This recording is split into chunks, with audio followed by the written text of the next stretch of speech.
Então, gente, vamos lá, matéria nova, tá? Sistema digestório.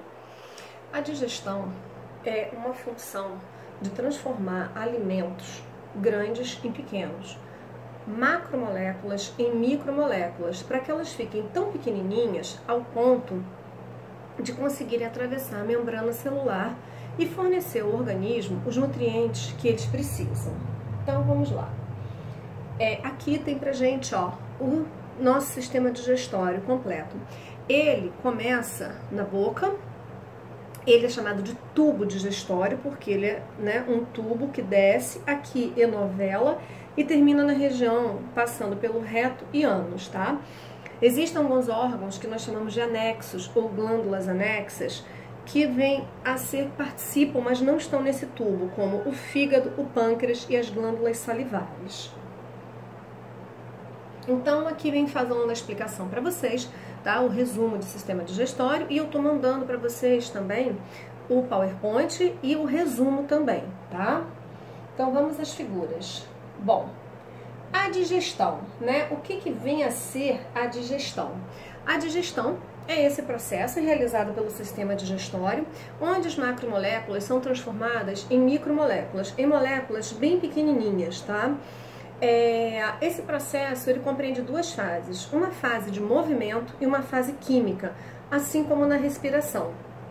Então, nós temos a digestão mecânica, que é a que envolve movimentos, que vem a ser o quê? Mastigação, deglutição, o ato de engolir, e o movimento peristáltico, que é a movimentação da comida durante todo o tubo digestório. Como é que isso acontece?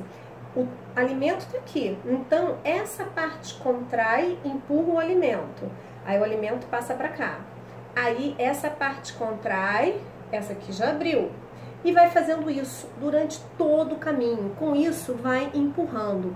Isso se chama peristaltismo ou movimento peristáltico.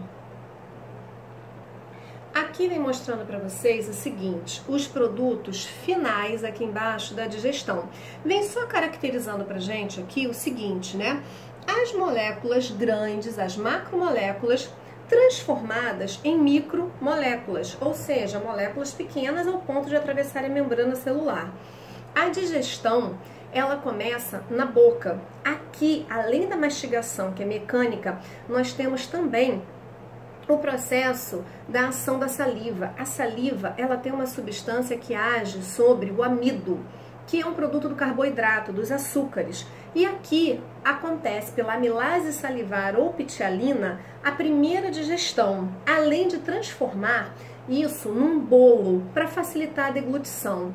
Junto entra o trabalho de uma glândula anexa, glândula salivar.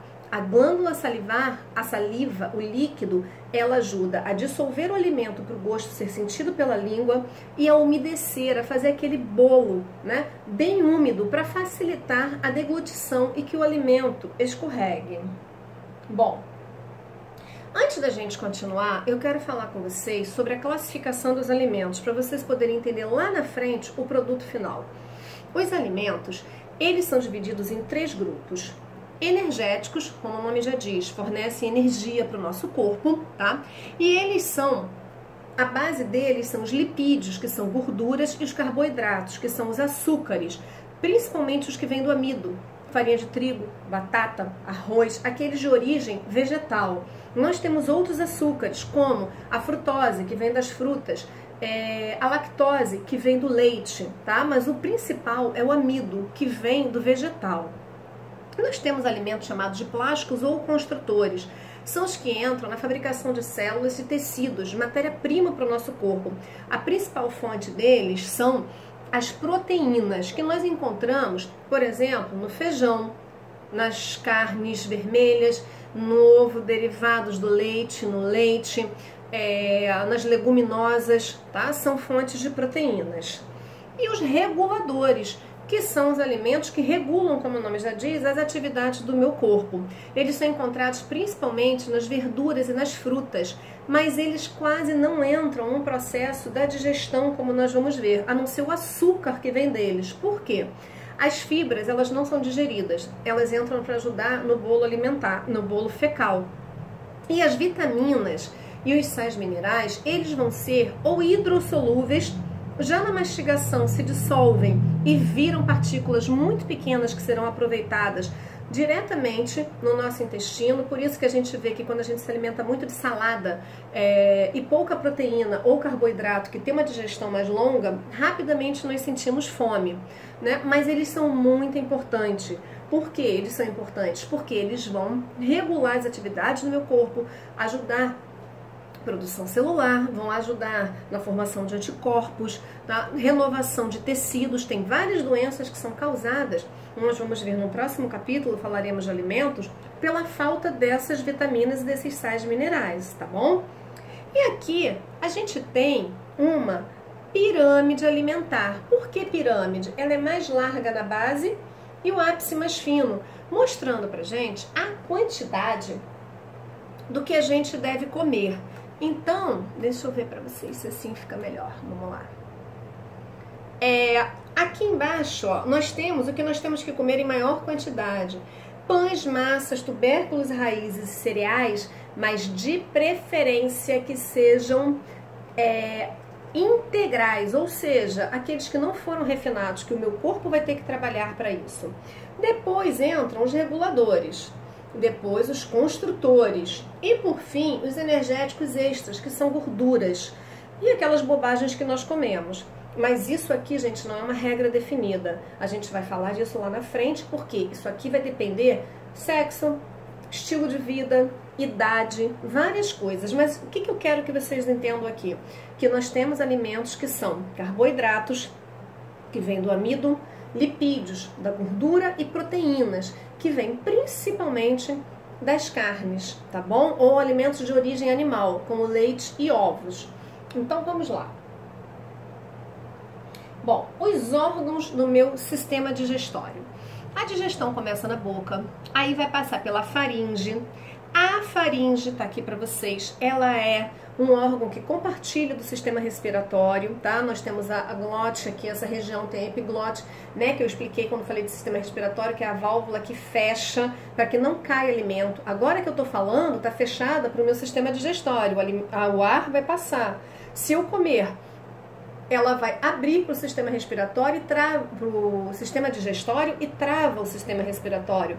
Assim a comida, ela vai cair quando eu falo. A comida, quando eu vou ingerir, cai no meu sistema digestório e quando eu estou falando, o ar vai para o meu sistema respiratório. Assim, não cai comida para dentro do meu sistema respiratório, nem passa ar para o meu sistema digestório, tá? Então, cada coisa fica no seu lugar. Quando a gente engasga, é porque a gente tá falando, tá comendo, fazendo as coisas ao mesmo tempo, coitada, o negocinho fica assim, ó. Aí acaba que, por um descuido, pode cair comida no meu sistema respiratório. Aí eu vou engasgar, vou tossir para tentar tirar isso.